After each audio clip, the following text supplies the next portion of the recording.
Прямо зараз можна робити скріншот і сміливо ставити це на шпалери вашого робочого стола. Такий краєвид майже 100% представляє усю сущність всієї Ісландії. Вона приблизно ось така.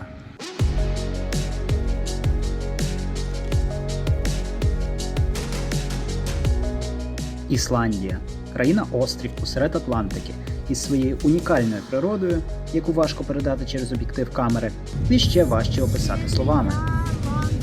Я розкажу про воду, вогонь, вітер, машини, будинки, їжу, звірів. Ага, і на початку взагалі варто було б розказати дещо про те, куди ми летимо. Впевнений, що твої знання про цю країну не набагато ширші, ніж були у мене. Це нелегально гарно і нелегально страшно. Перед поїздкою я знав, що це острів. Там сніг, лід, вулкани, мокро і вітряно. Що ця країна знаходиться у чорта на рогах. І твою ж мідь! Навіщо ми взагалі туди премось? Це винос мозку. Я живий!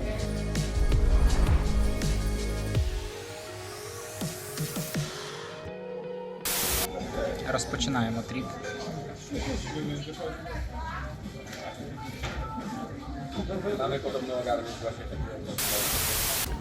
Найбільші розумники ще пригадають столицю цієї країни. Тож розказ про країну льоду і вогню я почну із міста Рейк'явік – столиці.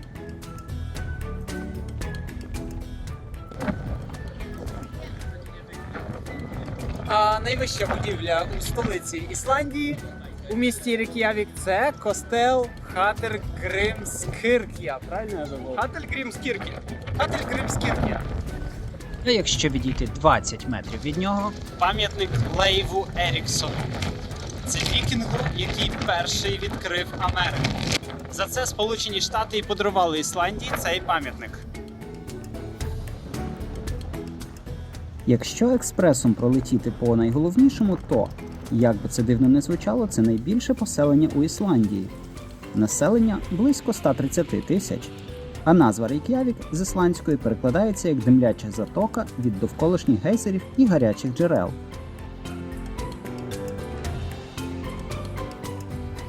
І через те, що тут досить сіра погода, то ісландці пробують додавати трішки фарб до життя завдяки кольоровим малюнкам і котикам, яких можна зустріти навіть у магазині.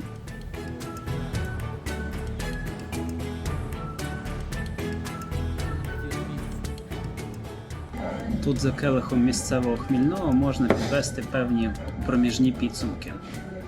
У Рейк'явіку холодно і вітряно. І дивитись особливо нема що. Ще можна завітати у бар-музей фалосів.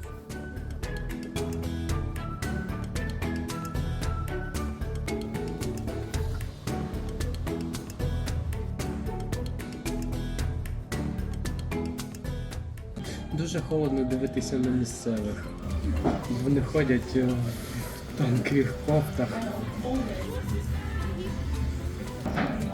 Навіть на самий Рейк'явік, як столицю Ісландії, можна витратити, я думаю, не більше одного дня, щоб пройтися і подивитися. Більше не приїжджай сюди.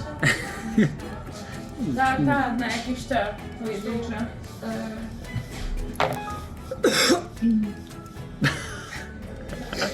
Ніжданчик. W Polsce, w Warszawie. W Polsce, w Warszawie. No. Ja jestem z Krakowa. Super. No. Ale to dobrze, długo że już mieszkacie tutaj? w Polsce. No ja jestem tu 5 lat. Ага. Свою брутальність ісландці показують не тільки статевими органами і котиками, а й тим, що нікого і нічого не соромляться. Тому і вікна у них не зашторюються.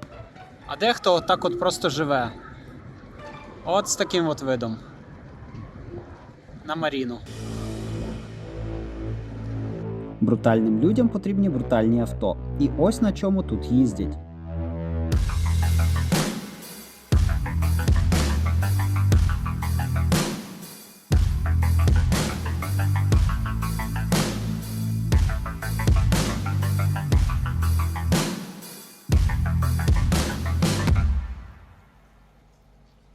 Сурові автобуси, як то кажуть, для суворої країни. Нам натрапився дуже рідкий у Ісландії звір.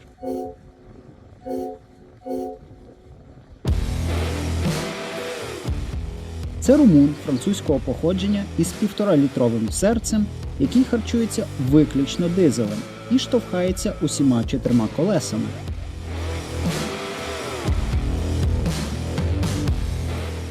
На паличці.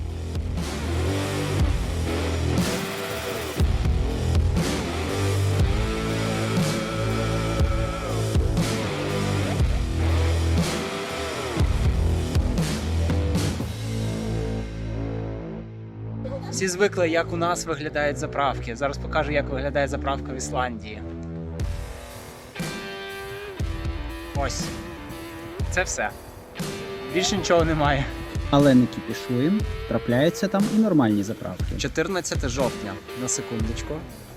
А в нас вже пахне Новим роком. Що, в жовтні сніг бачимо, ні?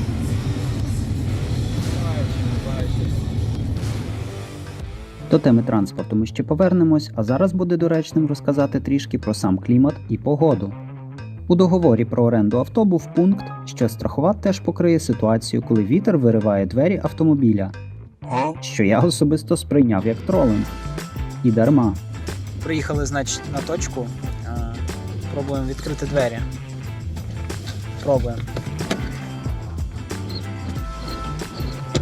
Я не можу, вітер закриває.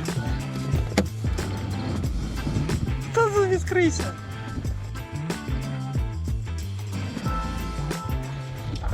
Вітер такий, що дослівно збиває сніг, тому, вибачте, коментувати просто немає як. Абсолютно.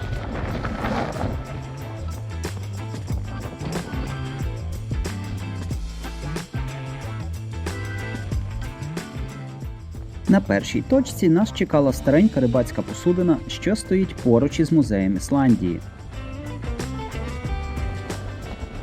По ньому можна полазити, поробити трішки фоток.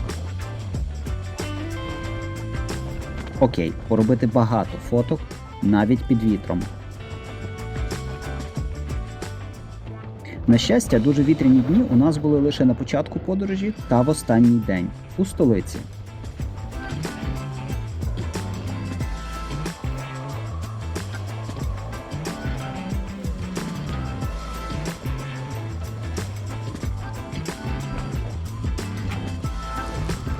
Я маю надію, що чути, яка сила вітру, як свистить.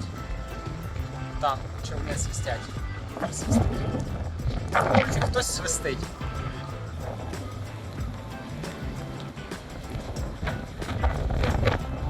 Із вступними даними ознайомлені, тоді погнали. Дивіться, з яким видом ми жили. Це просто космос. Подивіться.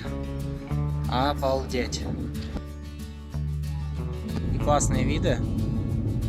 Можна буде тачку з дрона поснімати. І саме у цей момент я почав прозрівати просто від того, що коїться довкола. Тачок з дрона вдалося назнімати досить багато, але все це у менш вітряну погоду. А тим часом ми допхалися до першої локації.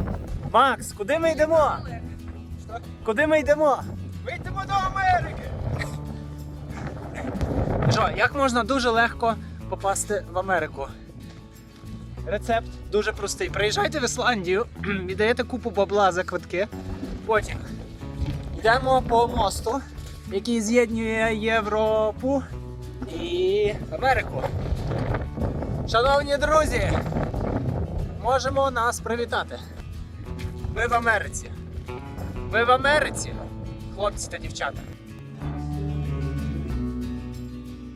Трішки сховався від вітру, але цей міст поєднує дві тектонічні плити, які щороку між собою розсуваються на декілька сантиметрів. Можна по ньому пройтися. Тут у нас європейська частина і американська частина. Asian plate, Pacific plate, North America plate, Cocos plate.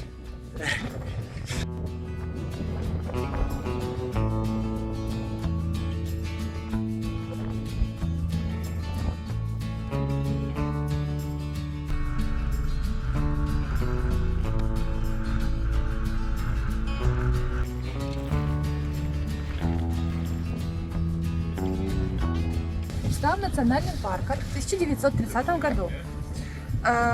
и был назван ЮНЕСКО объектом всемирного наследия в 2004 году. Мои щеки замерзли. Здесь встретился старейший в мире парламент в X веке. Вот.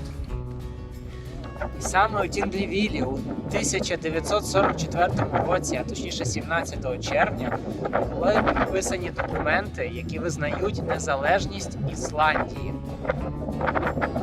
Куда нам идти дальше, Даша? Да, Даша, Тинглевир отличается необычной тектонической и вулканической средой в рифтовой долине. Континентальный дрейф можно четко увидеть в трещинах или разломах, которые пересекают парк.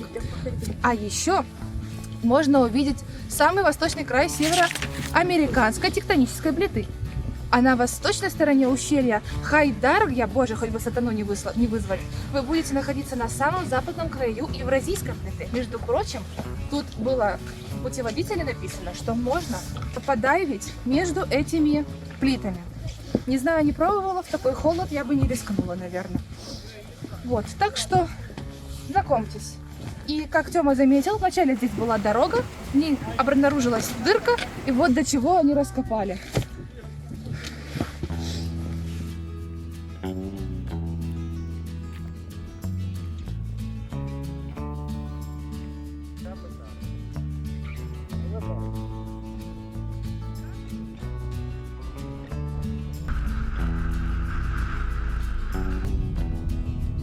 Приїхали на наступну локацію, зараз будемо йти в сторону вулкану.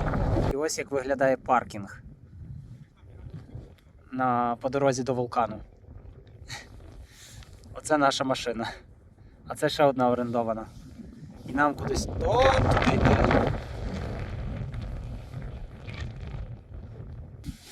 Пацки, що ви робите? Ні.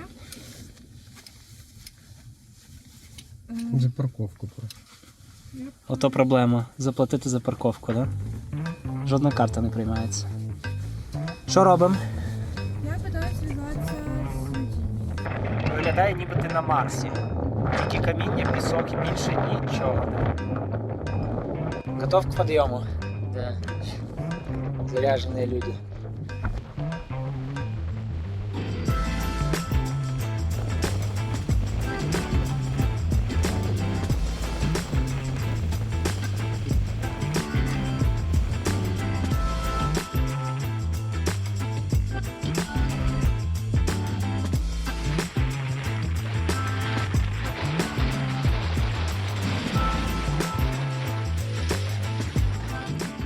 Дуже сильний вітер вирішив внести корективи у наші плани, тому до самого вулкану ми так і не дійшли.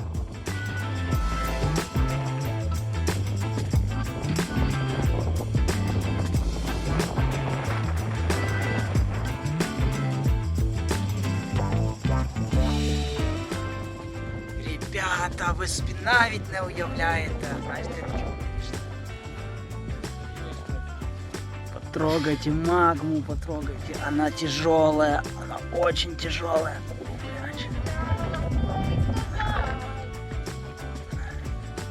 Що робиш? Останнє виверження цього вулкану датовано, воно закінчилося в серпні 23-го року. От залишилося ще пар навіть, вона не вся застила.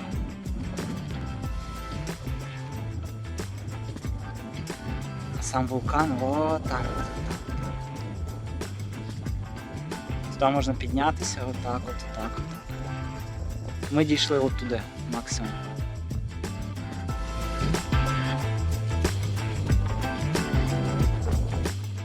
Ми вирішили зробити ще одну спробу і поперлись на інший вулкан, щоправда уже не діючий.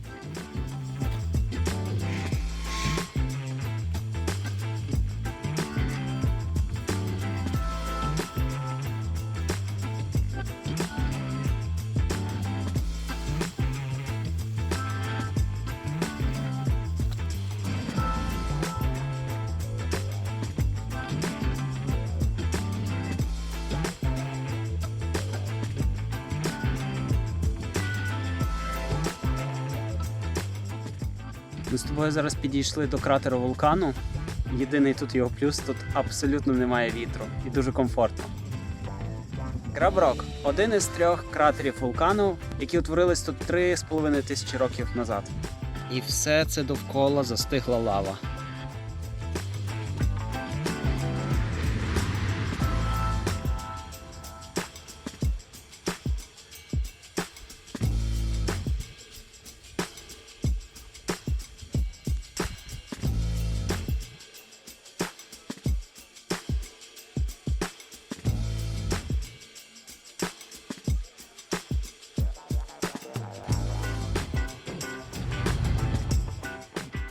З вогню перейдемо до води, але зробимо це плавно.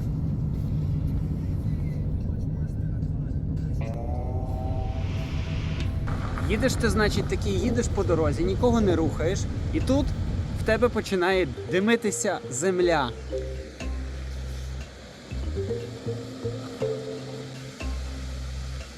Гаряча вода в трубі? Тож хто так безвідповідально залишив відкритим кран з гарячою водою? Моя бабуся точно би сильно сварилась на таке. Справа в тому, що тут цієї гарячої води хоч жуй. Ісландці навіть використовують її для обігріву вулиць. Ну, ми погнали за плавками, зараз зробимо заплив. 10 minutes later.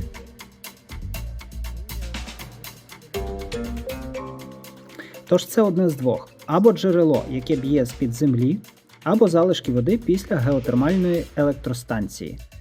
Як вона працює, зараз поясню. Така станція будується зазвичай недалеко вулканів, де магма найближче до поверхні землі. Буриться свердловина до підземних вод, які нагріваються тою самою магмою до дуже високих температур. А зараз повторюємо фізику за 7 клас. Ближче до поверхні тиск зменшується і вода переходить у стан пари, який крутить турбіну генератора, який виробляє електроенергію. Потім ця пара конденсується у воду і закачується назад у землю. Цикл повторюється. Така енергія вважається однією з найчастіших. Долина гейзерів. Ми приїхали у місце тухлих яєць. Саме так, це долина гейзерів. До речі, назва гейзер походить від одного великого гейзера. У мене за спиною батько усіх гейзерів. Гейзер Гейсир. Він майже спить. Останнє його виверження було датовано у 2017 році на якихось нещасних 4-8 метрів. Але його рекордна висота, на яку він плюнув парою, була понад 180 метрів. До речі, назва гейзер походить від ісландського слова гейзе. То значить вибухає. Тут теж існують ще різні інші дірки з водою. Цікаво, яка тут вода. Вода горяча. Градусів 70-80, так як і писали. Ось, правда, вони не плюються парою так часто, як той, до якого ми йдемо. Зараз я йду до іншого гейзера, довкола нього дуже багато туристів. Він плюється парою в середньому раз на 5-8 хвилин, тому всі стоять в очікуванні, всі готові його фотографувати. Всі чекають, аж звідси з цієї ванни полетить велика струя пару.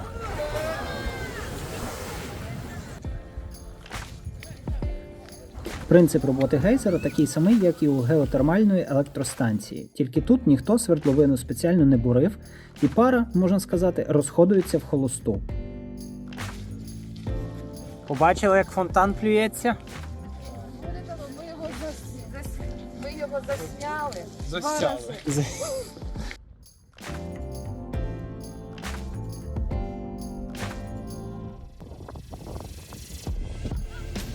Тьома, ти як?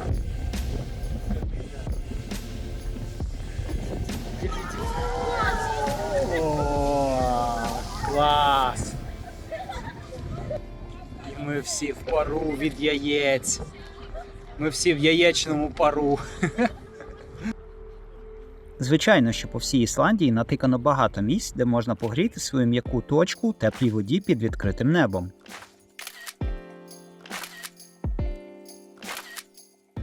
Довгий період часу одне з таких місць було таємним. На жаль, ці кадри знімав не я, тому що як тільки про нього дізналися більше туристів, то ісландці прохавали фішку, що на цьому можна підняти бабла, і поставили будку на вході. Але ми зарахували схоже і менш людне місце.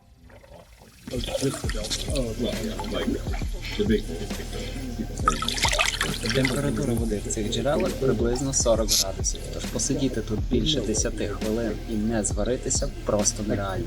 Дуже круто, що тут є такі лавочки. Виходиш, відпочиваєш 3 хвилини, охолоджуєшся і біжиш назад, тому що я вже змерз. Дуже добре, всім раджу. Термальні джерела. Так, дикі. Там гори. Бачиш, які гори? А вони там є. Классно, с ним классно дыхаем. Самое дикое в этом источнике — это мы. Да.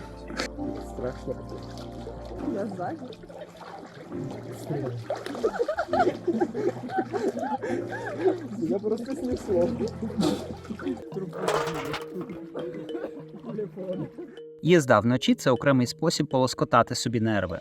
Клімат в Ісландії ще раз наглядно. Їдеш, довкола зелень, проїжджаємо тунель і маємо дощ або взагалі сніг. Наші переїзди зазвичай були пізнім вечором, уже затемно. І чому це небезпечно – далі у репортажі. Ось тут траса. А ось тут стоїть машина. Субарік. Фіг знає, що він там робить, але таке ми бачили не раз.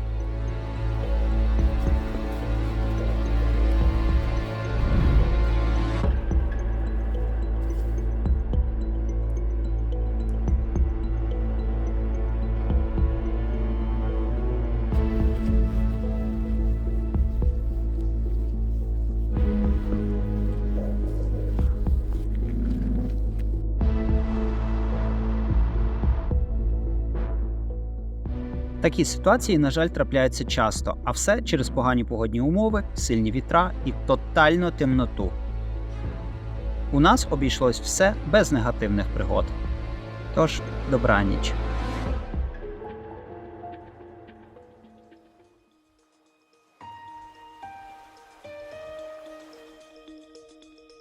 Я не прихильник зйомок рум-турів, та й за 7 днів у нас кожного дня змінювалася локація і нове житло, проте саме це місце припало мені дуже сильно до душі. Атмосфера тут така домашня, і усе криється в маленьких деталях, дуже приємних деталях. Тактильні речі, приємні на дотик, інші маленькі деталі, які просто тішать око. Усе дуже затишно і по-домашньому. Видно, що зроблено з такою з любов'ю, з теплотою. Є підозра, що це якісь фермери, тому що вони пропонують навіть свій власний сніданок приблизно за 13 євро, але з натуральних і самих свіжих продуктів, які вони самі виготовляють. Під час нашої подорожі я відвідав безліч гестхаусів, де перебування стало справжнім відкриттям. У Ісландії дотримуються певних правил. Перше – розуватись. Ісландці дуже цінують чистоту, тому, будь ласка, не забувайте про це при вході. А щодо кухонного простору, тут завжди панує порядок. Не менш важливим – вода. У більшості гестхаусів вода з крану цілком підходить для пиття. Вона чиста та безпечна, що робить наше перебування ще комфортнішим.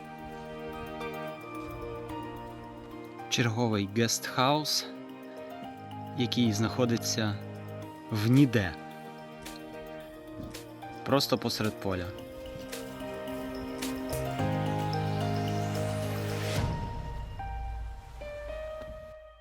Погоджуюсь, пора би вже переходити до моментів, задля яких ми тут усі зібралися.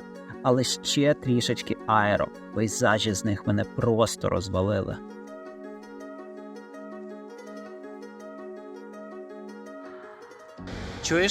Чуєш який шум? Зараз буде гарно, зараз буде красиво. Водоспадів ми побачили дуже багато і нереально проїхати біля якогось, не зупинившись і не пофоткавшись. Тож, знайомтесь, чергова зупинка – Скогафос.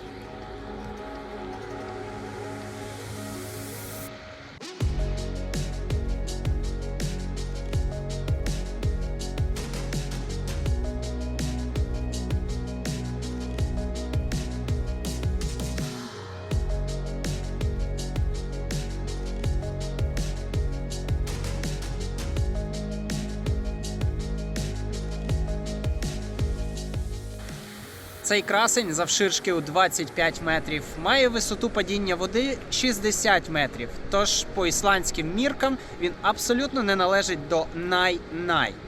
Проте, ви подивіться, які ідеальні форми. Він просто зачаровує. До нього можна підійти ще ближче, але тоді будемо повністю мокрими.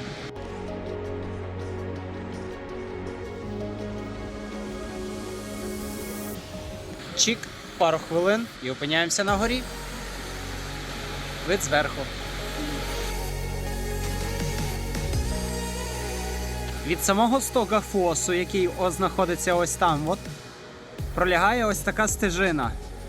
Цією стежиною можна пройти далі, туди по каскаду наверх, наверх, наверх, долиною водоспадів.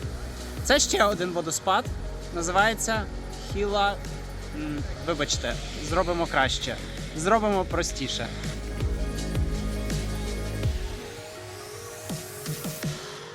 Стежина проходить вздовж долини водоспадів, ось там річка тече. Тож, по дорозі по маршруту можна побачити не тільки велику кількість водоспадів, але й теж велику кількість інших туристів.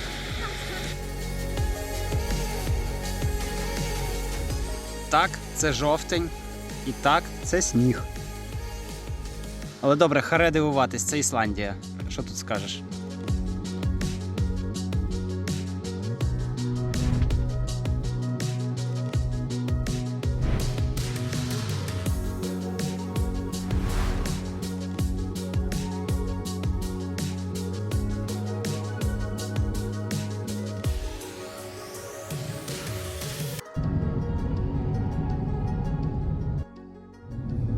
Снимаю водопад. Как он называется? Да, ну, не гони, этого не произнесу.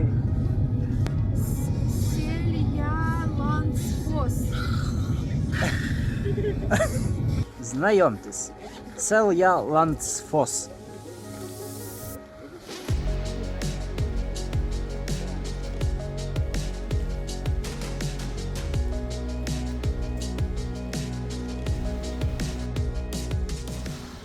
На жаль, при вході я спіткав знову цей дуже нелюбимий мною знак, але буду пробувати щось вигадати. Велика подяка товаришам по цеху. Висота падіння цього красення – це 60 метрів. А свій початок він бере із льодовика, назву якого я не вимовлю аж ніяк. А також у більшості випадків перед якоюсь локацією тут часто пишуть, що вхід на цю територію під власну відповідальність і на власний ризик. Що ж, погнали ризикувати.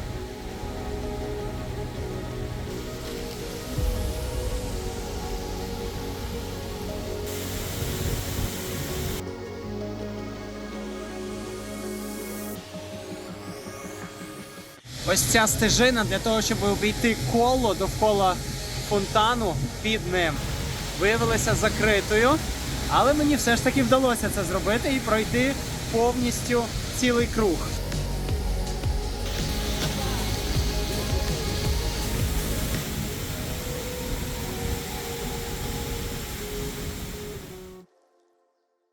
До наступного водоспаду довелось трішки пройтись, тож чому б не зробити це епічніше?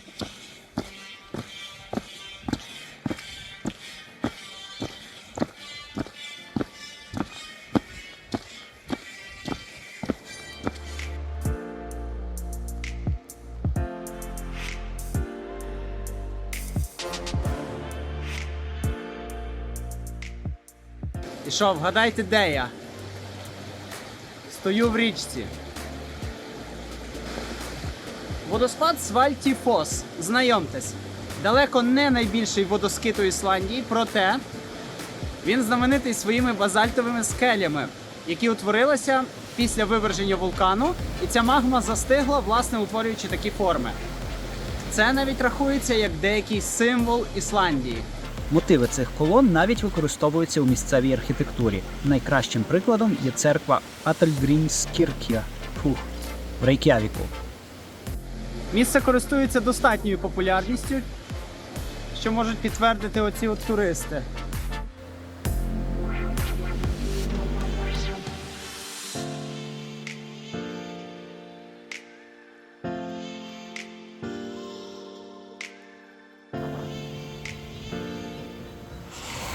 Це нелегальна краса. Я не знаю, як може бути настільки все гарно. Тут згадуються слова Антона Птушкіна. Возьми себя в руки, тряпка, спрячь телефон, не фотографируй каждые 15 метров. Красоты много, просто возьми себя в руки. Ми робимо так само. Ми навіть зупинилися спеціально, щоб просто політати на дроні та познімати цю красу.